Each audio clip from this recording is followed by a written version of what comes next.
Le véritable pouvoir de l'omerta réside dans le poids du silence des âmes. Une force qui peut éteindre la lumière de la justice et laisser prospères les ombres de l'injustice. Mario Puzo, auteur du Parrain.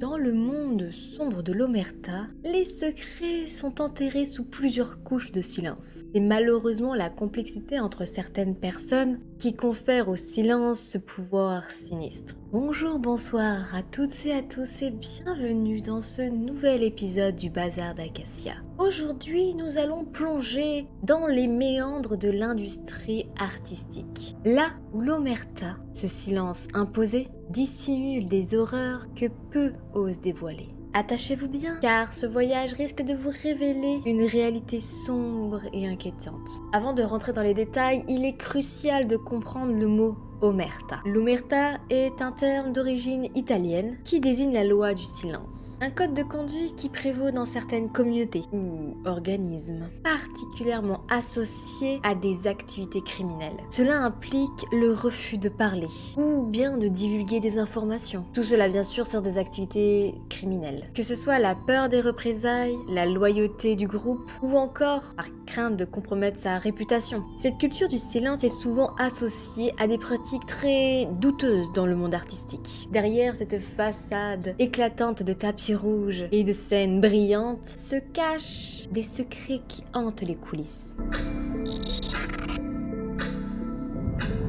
Tu ne voudrais pas que ta carrière s'arrête maintenant? Je te conseille de ne pas parler. Il ne faudrait surtout pas te le mettre à dos. Lui là, il a énormément de contacts. Il faut pas l'énerver. Je peux faire de ta vie un enfer ou te faire devenir une star. Sois gentil.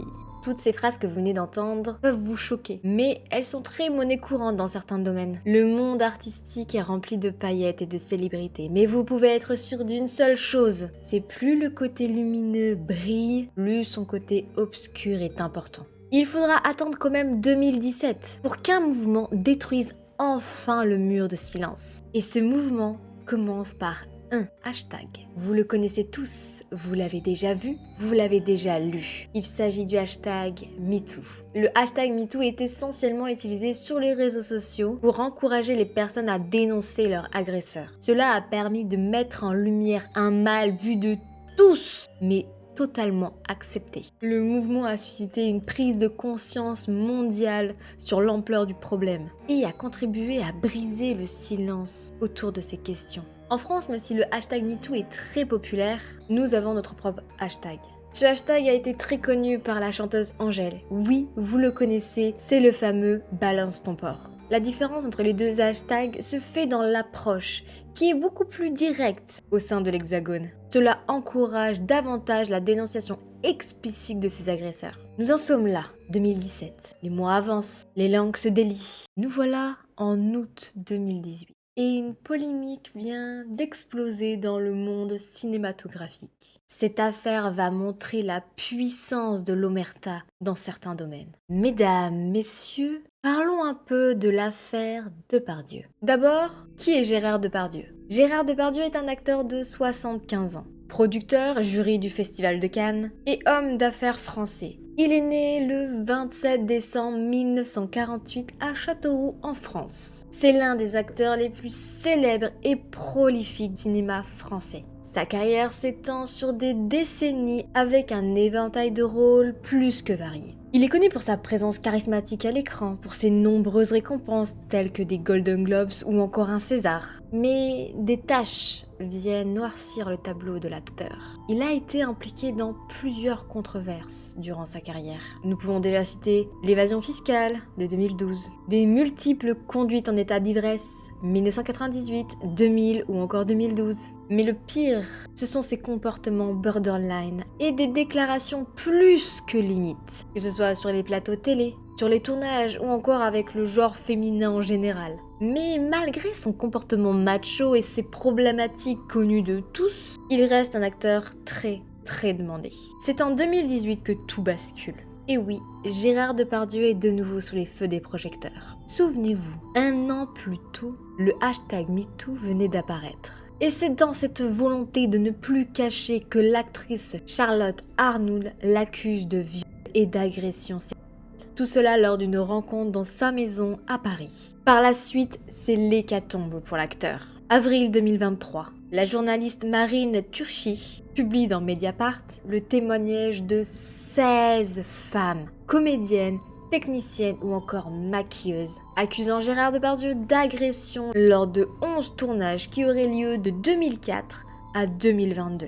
Les victimes indiquent toutes pratiquement la même chose. Les mains dans les culottes, ou encore les mains entre les jambes, sur leurs fesses, leur poitrine, bien sûr sans consentement. Des propos obscènes et même des grognements insistants pendant plusieurs minutes. 3 de ces femmes décident de témoigner contre Gérard Depardieu, mais ne vont pas jusqu'à porter plainte. Et tout cela par peur des conséquences sur leur carrière dans le milieu du cinéma. Vous vous rendez compte, ils et elles ont peur de ces actrices et acteurs influents. Par la suite, juillet 2023, France Inter publie 3 nouveaux témoignages contre Depardieu. Le premier parle d'une agression lors d'un tournage de 2015. Outre encore des mains baladeuses sur les jambes, la poitrine et les fesses, c'était des propos de plus en plus insistants sur des rapports et même aller jusqu'à parler de rémunération. Néanmoins, cette personne n'a toujours pas porté plainte contre lui, car elle dit, et je cite, « Gérard Depardieu est une personne intouchable et influente ». Le 29 décembre 2023, c'est Chantal Austruy. Elle nous parle d'un épisode qui s'est passé en 2008. À ce moment-là, elle était chef du protocole du Grand Lion. Elle raconte qu'à la soirée de l'avant-première d'Astérix et les Jeux Olympiques, elle avait déjà accusé Gérard Depardieu d'avoir agressé sexuellement plusieurs hôtesses de la soirée. Certaines femmes ont même fini en larmes. Gérard Depardieu, durant les festivités, est même allé déclarer haut et fort devant témoins « Dis donc, vous avez de jolis petits bouts de viande », tout en désignant les jeunes filles en question. Chantal Austruy, à cette soirée, n'a obtenu aucun soutien de l'équipe de tournage. Ils ont simplement déclaré « Oh, c'est Gérard !» La réalisatrice Andrea Bescon indique qu'en avril 2023, elle avait déjà eu vent de ces agressions et viols. Et elle cite durant une interview « C'est une omerta qui dure depuis des décennies.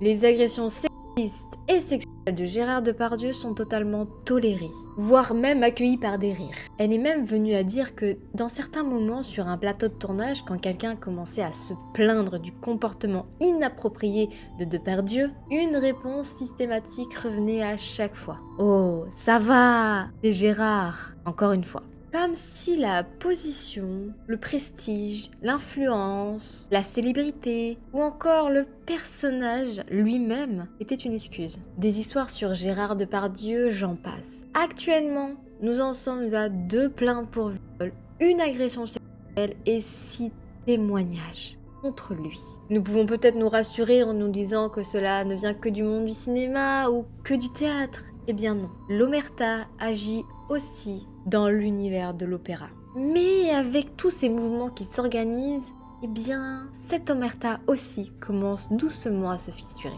Et ça, c'est grâce à la plainte de la grande cantatrice Chloé Briot pour agression. Grâce à elle et à son courage, les langues commencent doucement à se délier dans ces secteurs-là. Il faut savoir qu'un témoignage à l'encontre de quelqu'un d'influent peut vous coûter votre carrière, et surtout dans le domaine de l'opéra qui est un secteur très petit et très restreint. Malgré des attitudes très néfastes de l'ancienne génération, le monde change et les mentalités évoluent. L'actrice de la série Clem, Lucie Lucas, accuse toute l'ancienne génération dans une interview en disant « Se permettre de tyranniser des plateaux entiers et d'avoir des comportements que je ne trouve pas admissibles, voire qui ne sont pas légaux. » Que ce soit dans le théâtre, le cinéma, le chant ou encore la danse, des mouvements se lèvent, des langues se délient, les gens n'ont plus peur. Les réseaux sociaux et les nouveaux influenceurs ont aidé à sortir ces personnes du silence. Tout n'est pas parfait et nous le savons.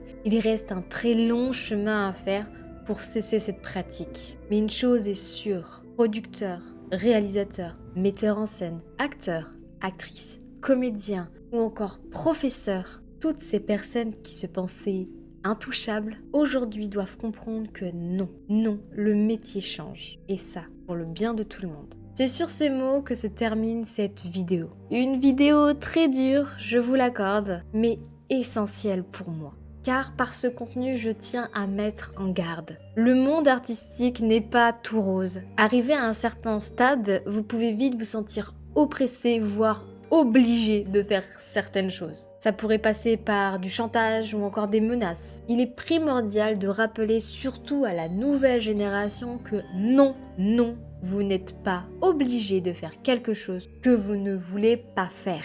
Comme dirait DTC, prenez soin de vous. J'espère que vous avez apprécié cette vidéo. Dites-moi si vous connaissez cet aspect un peu sombre des milieux artistiques dans les commentaires. Sur ce, n'oubliez pas de liker, de partager et de commenter. Je tenais à vous remercier sur les retours que vous avez faits sur la vidéo par rapport à l'accident. Ça m'a énormément touchée. Restez créatifs, restez fous. On se retrouve la prochaine fois. Je vous fais des bisous. Ciao!